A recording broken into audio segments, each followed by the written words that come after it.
Bonjour à tous, Salut. bienvenue pour ce nouvel épisode. Donc on a changé de lieu exceptionnellement. On avait prévu de travailler, donc on est resté dans notre bureau. Ah, parce que tu travailles, toi. Un petit peu, j'essaye. Voilà, c'est bien ça. Bon, Cher Stéphane, de quoi vas-tu nous parler aujourd'hui? Est-ce que tu veux eh ben, commencer ou est-ce que tu veux que je allez, commence? écoute, je voulais rebondir. Tu sais, la fois dernière, tu te plaignais des contenus qui étaient récupérés d'un réseau Hum, social, republiés à l'autre, sans, exactement. voilà, sans des copycats, sans aucune appropriation. Et du coup, ça m'a fait penser, je sais pas si tu connais, alors comme j'oublie toujours le nom, Ok, j'ai mes noté. petites anti-sèches, la règle des 3% de Virgile Abloh. Non, Tu connais Virgil Abloh? non, ça me dit rien du Bon, tout. c'est encore des types complètement exceptionnels qui ont été. Alors, je crois que le gars, il a été DA, il était musicien, architecte, etc. Il y a un moment de C'est un sa vie, Américain? c'est un Américain, ouais. Ok. Alors, il y a un moment, le pauvre est décédé d'un cancer aux alentours de 45 ans, je crois. Il a été directeur artistique de LVMH. Donc, tu vois, quand même, Ouais. pointure. Et son concept, c'était, il disait, voilà, pour innover, pour être créatif quelque part, il suffit de reprendre quelque chose d'existant et d'y rajouter, de modifier Ok. 3%. Et donc, je pense que tu connais, hein, notamment ces Nike Air. Donc, qu'est-ce qu'il avait fait? Il avait repris chaussures, hein, tout simplement, Ouais. à la Nike Air, et il avait mis des petits lacets, par exemple, de couleur. Et puis sur la coche là, de Nike, il avait apposé une sorte de petit sticker de couleur jaune, je crois. Et sur la semelle, il avait mis Air avec entre guillemets. Voilà. Donc globalement, il avait modifié la Nike Air de 3% et il revendait ça, bah, bien évidemment, encore plus cher que Ouais. la Air de Jordan. Et c'est assez génial parce que le consommateur se reconnaît dans un produit dans lequel il a parfaitement confiance, dans Hum, lequel il s'identifie, et en plus, il a l'impression d'être original parce que bah, il a la petite touche qui bah, va le ouais. différencier de tous les autres qui ont la Nike Air. Donc voilà, de s'inspirer de cette règle des 3% pour des contenus, ça marche aussi. Finalement, récupérer des contenus qui ont performé sur un réseau social, se les approprier, modifier un peu, 3% entre guillemets, Ouais. et puis le republier, et puis après relever les compteurs. Et quand on y pense, en fait, la majorité des produits, c'est ça. Il y a une nouvelle télé qui va sortir, bah, c'est quasiment la même télé. Je t'ai rajouté deux options, un truc, je t'ai changé un petit peu le design, je t'ai changé le nom, je t'ai changé une fonctionnalité, deux touches sur la télécommande. Ouais, c'est quasiment, Et oui, et puis c'est beaucoup plus fort finalement que d'innover ouais, c'est de tout réellement, changer, parce que hein. Les gens ne veulent pas. c'est dur hein, Ouais. de faire adopter un nouveau produit, un nouveau concept, alors que là tu pars sur quelque chose qui rassure, et effectivement bah, tu vas rajouter ta petite touche. Donc voilà, les 3% de Virgile Abloh. Hublot. Parfait. Bah, écoute, très bien.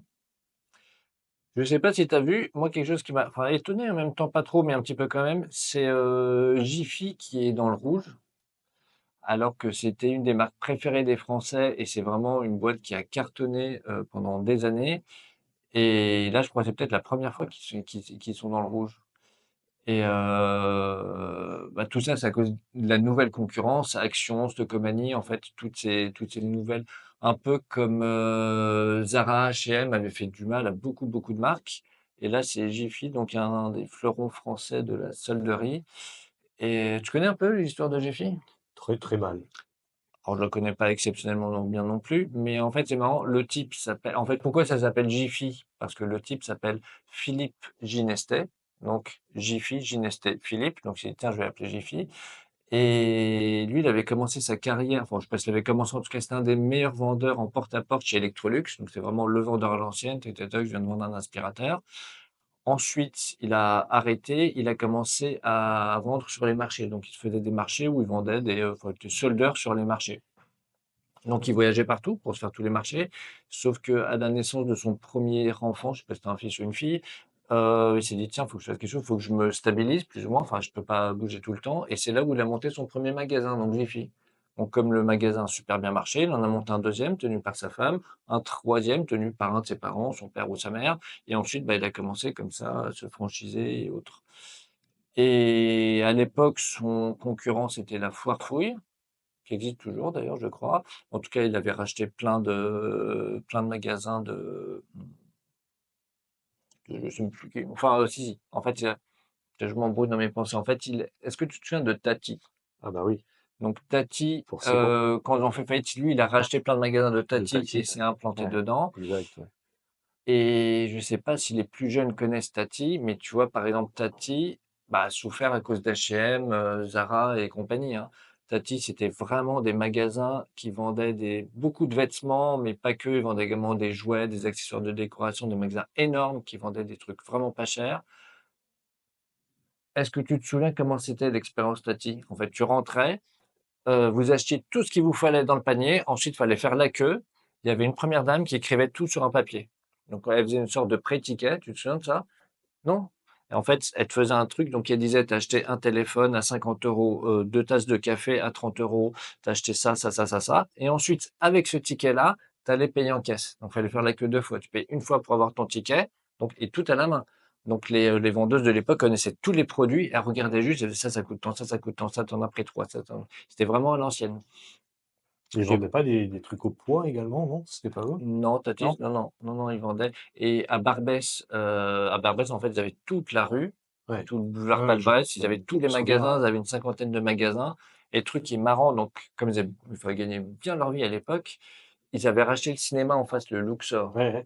Et pendant des années, donc c'est un cinéma qui a été construit dans les années 20, c'est un cinéma Art Nouveau, d'inspiration égyptienne. Donc c'est vraiment, il est classé au patrimoine, comment on dit, patrimoine pas d'UNESCO, enfin pas de truc, enfin un bâtiment classé. Bon, c'est un bâtiment Culturel, classé, quoi. culturel, tout Voilà. ça. Et à l'intérieur, c'est magnifique. C'est vraiment un palais des années 20 avec une inspiration égyptienne, un peu comme à Rhodes. Enfin, le truc, c'est topissime. Et donc, ils l'ont acheté pour que personne ne s'installe, pour pas qu'ils aient de concurrence en face d'eux. Et bah, comme ils ont fait faillite, bah, l'État, pareil, a racheté le Luxor. Ils en ont refait un cinéma, ils en ont refait une beauté. Tout ça fait que je m'éloigne beaucoup du sujet de Jiffy. Donc, on revient à Jiffy qui était un soldeur. Qui a racheté des Tati, donc. Enfin, Ouais, certaines. certains Ouais, ouais. magasins Tati. Et ce qui est marrant, c'est que le type, donc, il y a pas si longtemps, il pesait quand même 1,8 milliard, hein. C'était vraiment la grosse boîte. Il a un château qui est pas en rose. Donc, en fait, il a un château rose. Et par contre, il s'occupe bien de ses employés. Tu vois, je crois que ses salariés sont bien payés. Il les invite en vacances. Enfin, ils font vraiment plein de choses ensemble. Il a même racheté un labo pharmaceutique à une époque. Et ce qui est marrant avec les labos pharmaceutiques, ça m'a fait penser, donc tu as lui qui vend des fringues, il s'achète un labo pharmaceutique, et tu as un labo pharmaceutique qui a racheté des fringues. T'en connais un? Non, Yves Rocher. Est-ce que tu sais que Petit Bateau, ça appartient à Yves Rocher? non. C'est vrai. Petit Bateau, en fait, ça appartient à Yves Rocher. Et quand tu y penses, tu te dis, c'est marrant. Enfin, d'un côté, tu as ce truc-là. Enfin, C'est je te dis, il y a Jiffy, que quoi. moi que Ouais, ça fait ouais. marrer. Mais d'un côté, tu as Petit Bateau, de l'autre côté, tu as Yves Rocher. Et le truc marrant avec Yves Rocher, tu sais comment il a commencé, Yves Rocher, le type. Donc en fait, il a fait fortune en vendant de la crème pour, enfin, hémorroïdes, est-ce qu'on dit une crème hémorroïdaire contre les hémorroïdes, un truc comme ça. Et le truc, c'est que, La niche. exactement, non, non seulement la niche, en fait, s'est Ouais, rendu ouais. compte d'une chose, c'est que, bah, c'est quand même un peu tabou, tu vois, tu vas pas aller, les gens osaient pas trop aller voir le médecin ou aller à la pharmacie, Bien bonjour, j'ai sûr, une oui. crème parce que j'ai des hémorroïdes. Donc, qu'est-ce qu'il a fait? Il a fait sa crème et il la vendait par correspondance. Ouais. Et donc, il a fait plein de pubs dans les magazines, vend crème hémorroïdes par le docteur Rocher, livraison, sous pli Ouais, anonyme, tout ouais. ça. Et donc, c'est comme ça qu'il a commencé à faire fortune. Eh ben, Alors, ce que je vais faire, la niche, la niche, la niche, ouais, hein, quand je on vous vais dit de commencer par une niche. te laisser continuer parce que sinon, en fait, tu as remarqué que je commence sur un truc, je pars n'importe où. Et Euh, conclusion sur Jiffy, quand même. Conclusion Tu sur voulais en Jiffy. venir où? Non, ben, je voulais dire que là, en fait, j'ai vu que ils étaient dans le rouge. Ouais, Donc, pour une des premières fois, je me demande s'ils sont pas cotés en bourse. Et est-ce que c'est pas le début de la fin à cause de toutes ces marques en fait qui viennent, bah, un peu comme on disait, enfin tu as, Primark, est-ce qu'ils ont pas loupé, H&M, tout ça, qui ont totalement ouais, ruiné les magasins de vêtements pas chers, ouais, qui habillent, je sais même pas si ça existe encore, mais tout ça en fait, ils se ouais, c'est font mort, ouais. laminer parce qu'en gros, quand tu te positionnes, bah ça c'est du positionnement, toi qui adores le positionnement, c'est soit tu es le moins cher, soit tu es le plus cher, au milieu, tu te fais souvent défoncer et quand tu es le moins cher, bah, arrive un jour où c'est Bah, foutu, c'est tu ça. auras Est-ce qu'ils quelqu'un ont qui sera moins bien cher que toi. pris Jiffy? Je sais pas s'ils étaient véritablement bien installés sur le digital. Puis après, avec les marques Mmh. comme Temu, etc., je Ouais. pense que Ouais, en plus, ouais. c'est ultra compliqué. Ouais, ouais. Effectivement, c'est que c'est un peu comme la fringue actuellement. Oui, ils sont Ouais. tous en train de souffrir, hein, à part quelques exceptions, mais ouais, c'est des secteurs Mmh. qui sont durs. Alors, bah, écoute, moi j'avais envie de te parler d'une tendance que je... Bon, j'arrive pas vraiment à me faire d'opinion, je trouve qu'elle est plutôt rigolote, ce sont les faux podcasts. Mmh. En fait, il y a des petits malins qui se sont rendus compte que bah, le podcast vidéo était quand même très à la mode, très sympa. Et du coup, et donc le podcast, hein, qui est aujourd'hui aussi travaillé pour être découpé en shorts. Donc on voit les TikTok, Instagram, LinkedIn inondés de shorts issus de podcasts. Donc il y a des petits malins qui se sont dit, bah tiens, on va faire des shorts qui sont des faux podcasts. On va faire semblant d'être interviewé. Donc du coup, je suis plus face caméra. Je fais comme si je répondais Mmh. bah, à la personne qui m'interviewe. Et donc, il y a plusieurs finalement avantages à faire ça. C'est que le premier, ton audience a pas l'impression que tu lui parles directement et donc tu cherches à vraiment la convaincre ou à lui vendre quelque chose. Tu vois, il y a toujours une suspicion hein, quand tu regardes quand tu es face caméra. Bon, voilà. Donc là, on a plus, en termes d'audience, on a plus l'impression d'être la petite souris qui est un peu, voilà, qui est un peu le petit voyeur entre guillemets. Les Anglais parlent, je crois, de la mouche collée au plafond Ouais, The Fly, ouais. ouais, ou sur le mur. Enfin, je sais plus quelle est l'expression exacte, mais dans tous les cas, elle représente bien l'effet qu'on a nous Ouais, ouais. en tant qu'audience. Hein. On est là, on observe et puis et finalement on jouit du spectacle. Donc il y a ce premier effet. Deuxième effet que je trouve assez intéressant, c'est que ça te donne de suite, c'est une sorte un peu de biais d'autorité, puisqu'on t'interviewe, bah, tu as l'autorité pour parler sur le sujet sur lequel tu prends la parole. Voilà, puis après, il y a d'autres mécaniques qui font que bah, le faux podcast, c'est pas mal, parce que tu vas pouvoir travailler ton hook, tu vas pouvoir travailler un peu le phrasé aussi, qui peut être un peu plus rapide que sur un podcast. Donc tendance que je trouve assez amusante. Qu'est-ce qu'on pense? Tout le contraire. Voilà, c'est bien. C'est vrai, non, non, On est là non. pour. Ouais. Non, moi, les faux podcasts, en fait, je dirais qu'il y a trois catégories de faux podcasts. Il y a le faux podcast, tiens, je suis le tocard dans mon grenier, je vais essayer de faire la même chose. Et ça, j'en ai vu des vidéos où tu as le type, il se met un casque, il parle de trois quarts comme ça, mais t'as rien, t'as pas l'éclairage, t'as rien, c'est vraiment, ça se trouve même le micro, il est pas branché. On voit tout de suite que ça fait faux, donc ça fait griller.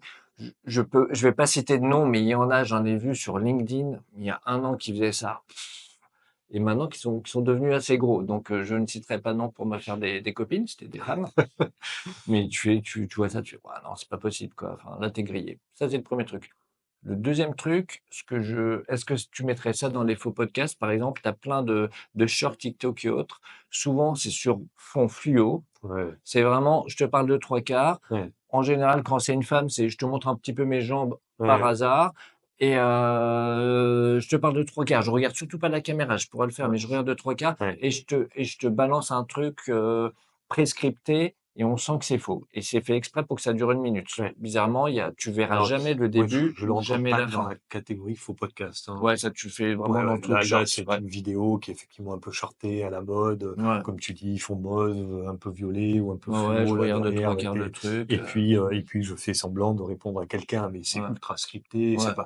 c'est en plus c'est monté, enfin Ouais, ouais, pour moi ouais. c'est pas dans la catégorie full podcast, Ok. c'est catégorie voilà tendance actuelle Ouais. de la vidéo. Bon d'ailleurs je pense que tout le monde commence à en avoir marre de ce type de Ouais. vidéo, mais Bah, enfin bon j'espère. peu importe, ça c'est encore un autre débat, Et on en prendra peut-être dans ouais. un prochain live, mais ouais. Et t'as le faux podcast où vraiment, alors là, pareil, ouais, salut, je te parle de trois quarts, j'ai mon casque sur la tête et j'ai mon micro devant. Voilà, c'est Et ça, ouais. Ouais, ouais, ça, j'ai du mal, moi. J'ai du mal parce que je me dis, si tu fais ça, si on apprend que c'est un faux podcast, mais pour moi, tu parlais de l'autorité tout à l'heure, pour moi, tu te grilles, c'est fini. Il suffit qu'on dise, bah voilà, c'est même pas un vrai podcast. Pour moi, autant faire un vrai faux podcast avec quelqu'un, tu l'enregistres, même si tu fais ton truc, mais faire un faux podcast comme ça, non. Pour moi, tu te grilles direct, t'as aucune crédibilité, tu perds en fait toute la crédibilité que tu t'es Ouais, construit, mais toute alors, l'autorité, regarde mon point de vue. Tu es Mmh. dans une boîte, tu as ton CEO, ton expert, ton, je sais pas quoi, directeur commercial, marketing, enfin peu importe, qui est quand même pas forcément toujours très à l'aise face à la caméra. Mmh. Là, toi, tu es chef de projet marketing, tu dis à ton CEO, bah tiens, allez, mets-toi là, je te filme, on met le micro près de ta bouche pour faire ambiance faux podcast, et je te pose une question, tu y réponds. Tu es plus à l'aise parce que tu regardes pas la caméra, donc déjà, tu es peut-être un peu moins nerveux, tu regardes quelqu'un, tu parles à quelqu'un, c'est plus naturel, et finalement, bah, tu fais un petit short qui déjà ressemble à quelque chose. Voilà. Alors moi, c'est que je le range dans le faux podcast parce que Ah, bah je suis à si, parce moitié que c'est pas d'accord. Non, mais vraiment un dans ce cas, podcast. dans ce cas, autant faire un vrai podcast et tu coupes dedans. Tu peux, ouais, Tu vois, non, dans ce cas, c'est plus un faux ouais, podcast. Non, pour moi, le faux podcast, tu peux, c'est mais vraiment, je suis tout seul, je mets un casque, je parle de trois quarts, je mets, en gros, t'en as même qui louent des studios, ça j'ai vu, ouais, t'en as ouais, qui louent des studios de podcast.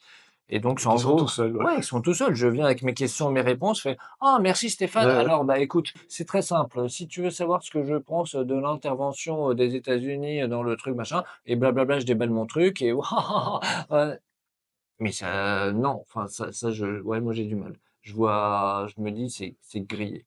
C'est, Ouais, ouais, non, mais chacun son après, il truc, hein, faut se mais démerder ouais, pour pas que ça se ouais. sache. Bon, moi, je suis Marseillais, donc j'aime bien les trucs un peu. Non, je trouvais effectivement bon, l'astuce plutôt intéressante, quoi. Après, effectivement, il faut mettre des barrières, enfin, il faut mettre des limites C'est comme tout. assez pratiques, hein. Ouais, mais c'est comme tout. S'il y en a un qui le fait, ça va passer. S'il y en a deux qui le font encore, ça va. Mais bah, c'est comme les trucs avec fond violet. Si tu vas voir 50 mecs avec des casques en train de parler de trois Alors là, quarts, là, on et là, est c'est complètement fini, quoi. d'accord, hein. Ouais. Je veux dire, je pense qu'à un moment donné, si effectivement le faux Ouais, podcast prend, après les gens vont plus savoir d'ailleurs si c'est un ouais, vrai, si ouais. c'est un faux. Donc Tu voilà. perds la Mais confiance. Ouais. bon, il y a peut-être une petite tendance sur laquelle jouer un petit peu actuellement. Après, il faut pas en abuser, hein, c'est comme tout, quoi. La vraie question maintenant, c'est est-ce que t'es tenté ou pas? Enfin, Le faux podcast? moi, ça me déplairait pas, ouais. C'est vrai? Ouais, ouais. Ah Ouais, ben, ça ah, j'ai hâte de voir m'amuserait. ça. Ah ouais. Et puis en plus, après, tu peux même en jouer, tu vois, avec ton audience. Est-ce Ouais. que c'est du vrai? Est-ce que c'est du faux? Si t'as un côté aussi un peu transparent, Mhm. finalement, pourquoi pas, quoi, hein, c'est Ouais. pas. Mais ouais, ouais, ouais, ça me trotte l'idée. Bah, ouais. On va tous voir ça bientôt. On a hâte Bah de écoute, voir ça. oui, je vais en lancer un, ouais. Ça marche. Voilà. Bon, j'allais dire continuer, on peut conclure là-dessus. Bah oui, je pense que c'est pas mal, hein. C'est parfait. On va aller se reprendre un petit café, on va continuer à travailler et moi je vous dis à très bientôt. Et bah à bientôt, hein.